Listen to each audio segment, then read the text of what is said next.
Čau, es esmu Mārtiņš. Šis ir projekts Ieskačo pret diskrimināciju. Projekta mērķis ir nojaukt neziņas sienu, kas attur sabiedrību palīdzēt cilvēkiem ar īpašām vajadzībām.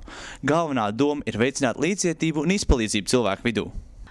Esmu Rūta. Šo aktivitāšu laikā mēs aicināsim apmeklētājus izmantot invalīdu krēslus, ar kuru palīdzību viņiem būs iespēja pārvarēt dažādus šķēršļus, ar kuriem ikdienā saskars cilvēki ar īpašām vajadzībām.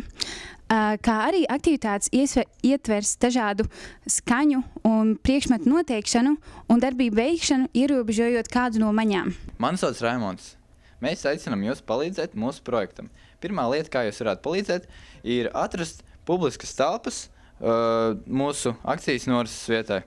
Otrais būtu jebkāds informatīvais atbalsts. Un trešais, jūs varētu sagādāt kādas mazas piemiņas balviņas akcijas dalībniekiem. Pats projekts norisināsies no novembra līdz decembra pirmajai daļai, kādā no nedēļas nogalēm. Padarīsim sabiedrību izpalīdzīgāku un iecietīgāku cilvēkiem ar īpašām vajadzībām.